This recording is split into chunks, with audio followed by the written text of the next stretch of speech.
L'info éco avec Capital. On commence par l'info pratique Capital. Depuis ce matin, la SNCF propose les nouvelles cartes pour bénéficier de réductions sur vos trajets en train. Baptisées Avantage, ces cartes sont toutes vendues 49 € et promettent 30% de rabais au minimum. Parmi ces nouveautés, la carte Avantage Jeune remplace la carte 12-27 ans et Avantage Senior prend la relève de la carte Senior Plus. Les détenteurs de ces passes bénéficient dorénavant de remises sur les menus du bar TGV ainsi que sur le service de location Avis proposé par la SNCF. Pour tout savoir sur ces offres, rendez-vous sur notre site capital.fr.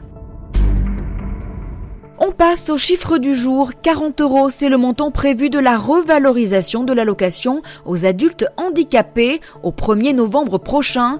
Dès cette date, les personnes handicapées toucheront 900 € par mois contre 860 € actuellement. Si Sophie Cluzel, la secrétaire d'État chargée de ce sujet, présente cette mesure comme une avancée énorme, elle est loin de satisfaire les associations qui militent pour les droits des handicapés. Cette hausse s'accompagne en effet de contreparties. Le montant de cette prestation a été désindexé de l'inflation et le plafond d'éligibilité a également été baissé pour les nouveaux candidats. Le coup de gueule du jour est poussé par une gilet jaune accusée d'avoir utilisé son fauteuil roulant comme une arme contre un CRS. Le 20 mars dernier, Odile Morin, présidente de l'association Handisocial, aurait volontairement provoqué la chute d'un CRS avec son fauteuil, en tout cas selon les plaignants.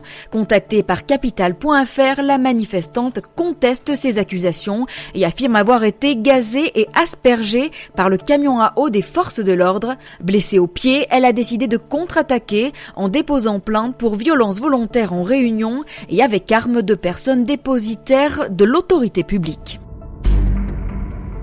Et on termine par Carrefour qui va radicalement changer une partie de ses hypermarchés en pleine tourmente et alors que 3000 départs sont prévus dans le groupe. Carrefour veut tester de nouveaux modèles d'organisation dans ses magasins.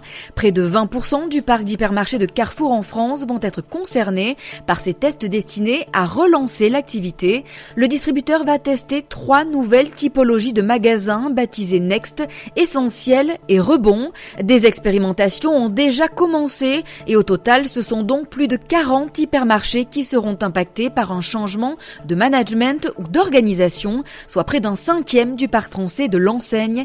Rendez-vous sur capital.fr pour connaître la liste exacte des magasins concernés. C'était l'info éco avec Capital.